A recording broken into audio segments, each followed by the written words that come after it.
যে আপনি তো আমার আসল জায়গায় হাত দিয়ে ফেলছেন। কে কি চাইতো আমি চেহারার দিকে তাকালে বুঝতে পারতাম যে ওনার এই জিনিসটা এখন প্রয়োজন হচ্ছে। সালাম ভাই আমাকে বলতো পুরাই পাংখা। বিব্রত লাগে, এখন বয়স হয়ে গেছে, একটু আনইজি ফিল হয় মাঝে মধ্যে যেই নামটা কেউ যদি ডাকে। আপনি মিডিয়াতে পাংখামণির নামে পরিচিত, বিষয়টা কিভাবে নামের সঙ্গে যুক্ত? আচ্ছা আচ্ছা আচ্ছা, তো আসলে এই যে আপনি তো আমার আসল জায়গায় হাত দিয়ে ফেলছেন। আমার নাম মনির। তো আমি তো ছোটোবেলা থেকেই লাইনে কাজ করি। তখন আমাদের ওই একটা হাউস ছিল বিও মিডিয়া, যে বর্তমান মাই টিভির মালিক নাসিরউদ্দিন সাহেবের হাউস।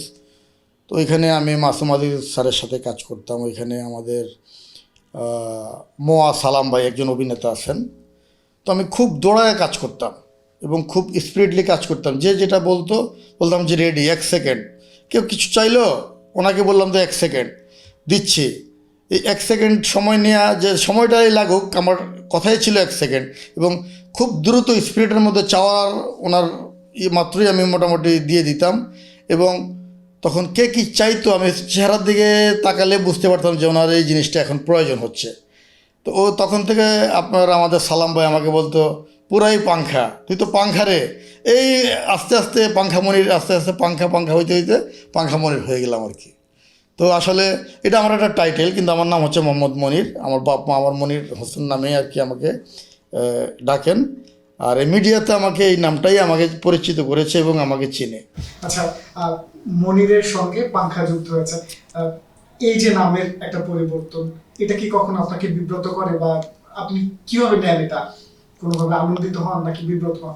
মাঝে সাঝে কিছুটা বিব্রত করে, কিন্তু একরকম ভালোও লাগে যে আমি একটা আলাদা একটা নামে, মিডিয়াতে এক নামে আপনার পরিচিত আমি, যে এই নামটা বললে সবাই আমাকে চেনে। এখন আপনি যদি কাউকে বলেন যে আমি মনির ভাইকে চাই, মনির ভাইকে খুঁজতেছি, হয়তো বা একটু সময় নেবে যে কোন মনির ভাই কী করে।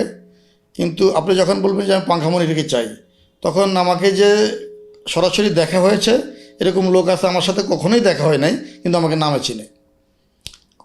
এই হচ্ছে বিষয়টা। এই ভালো লাগে যে একটা নামে মানুষ অল্পতেই চিনে ফেলে আর কি।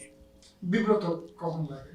বিব্রত লাগে, এখন বয়স হয়ে গেছে, ছেলে মেয়ে আছে আপনার, একটু আর কি নিজের কাছে একটু আনইজি ফিল হয় মাঝে মধ্যে যেই নামটা কেউ যদি ডাকে।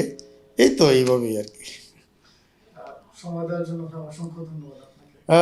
আপনাদেরকেও ধন্যবাদ, এবং আপনাদের দর্শক শ্রোতা যারা দেখছেন এই প্রোগ্রামটা, সবাইকে ধন্যবাদ।